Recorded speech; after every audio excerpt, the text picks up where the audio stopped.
So let's start with the questions. As I have told you that Gurpreet ma'am has told you that current assets is equal to current ratio is current assets over current liabilities, and liquid ratio is liquid assets over current liabilities. The difference between the current assets and liquid assets is that in liquid assets we don't take the inventories and stock. So question balance sheet will be given to you, and in the balance sheet you have to find out which are the current assets and which are the current liabilities, and you have to add them and put in the formula and you'll get the answer. Simple thing. Now I'll start with little questions. जो questions आपको PDF file में given है उसमें से मैं 3-4 questions आपको करा देती हूँ. उससे ये है कि आपको ये क्लियर हो जाएगा कि ये क्वेश्चंस करने कैसे हैं. Like question number 6. In question number 6 it is given that your current ratio is 2.5 and you are having working capital as 1,50,000. Your current ratio is 2.5 and your working capital is 1,50,000. When like this 2.5 ratio 1 is given, so 2.5 is your current assets and 1 is your current liabilities.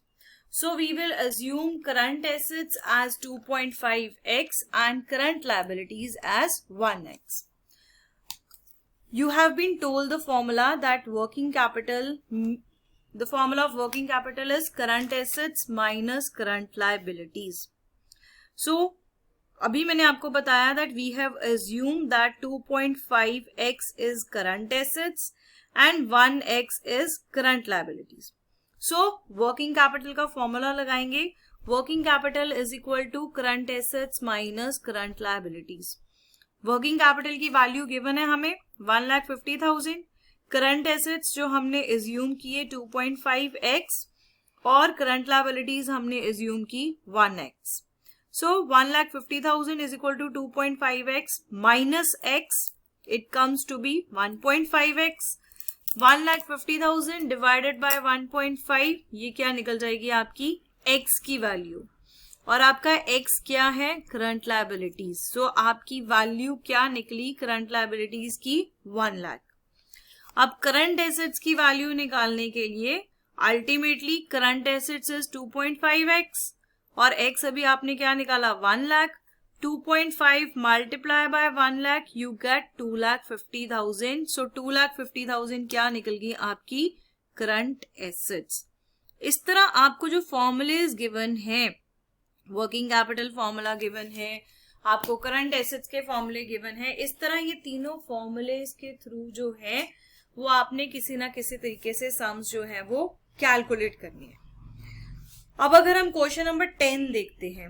In question number 10 you have been given current assets is 4,50,000 and current liabilities is 2 lakh.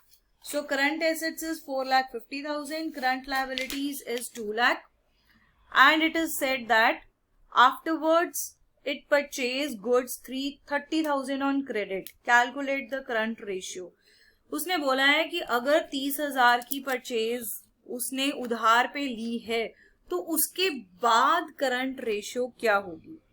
अब current assets 4,50,000 है, current liabilities आपकी 2 लाख है. अब उसने 30,000 क्या खरीदा है? Goods खरीदी है. गुड्स किस में आती है? आपकी स्टॉक में आती है. और स्टॉक क्या है? आपका करंट एसेट्स है. इसलिए हमने करंट एसेट्स में 30,000 प्लस किया एज ए स्टॉक. और अल्टीमेटली उसने खरीदा किस पे है? क्रेडिट पे खरीदा.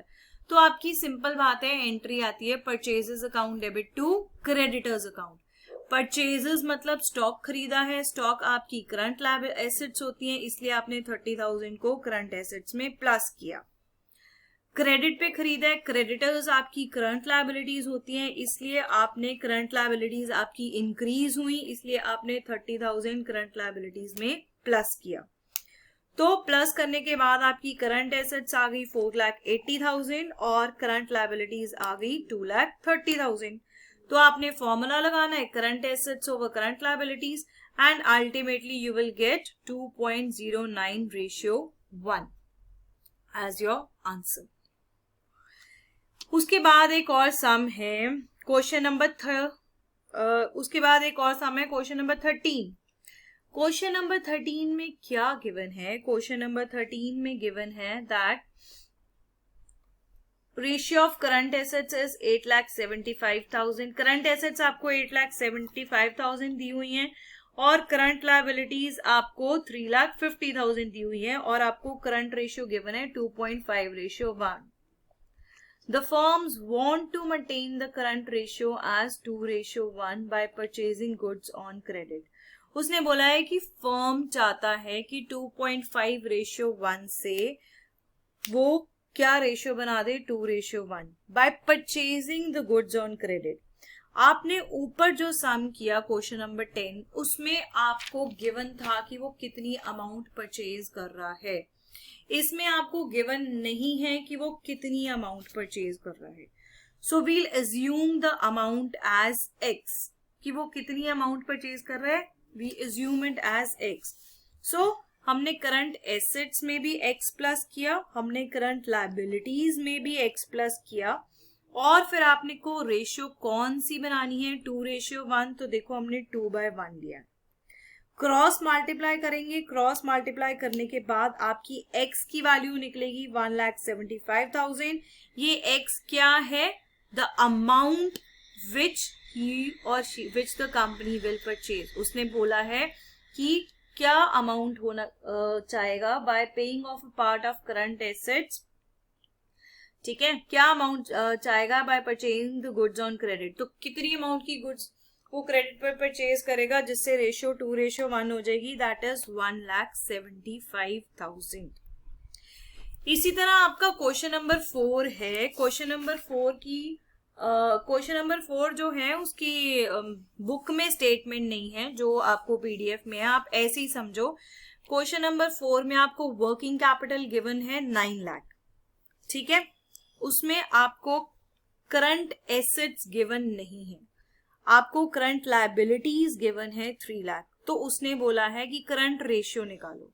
अब आपको वर्किंग कैपिटल गिवन है, आपको करंट लायबिलिटीज गिवन है, तो आप वर्किंग कैपिटल का फॉर्मूला लगा सकते हो ना कि working capital is equal to current assets minus current liabilities. So आपने फॉर्मूला लगाया, working capital is equal to current assets minus current liabilities. Working capital के नीचे देखो आप लिखा हुआ है 9 लाख। करंट एसेट्स हमने फाइंड आउट करनी है, करंट लायबिलिटीज आपको ऑलरेडी गिवन है 3 लाख। तो जब करंट एसेट्स निकालने के लिए आप 3 लाख को ऑपोजिट साइड पे लेके जाओगे तो वो माइनस का साइन जो है वो प्लस हो जाएगा। So 9 lakh plus 3 lakh will be your current assets.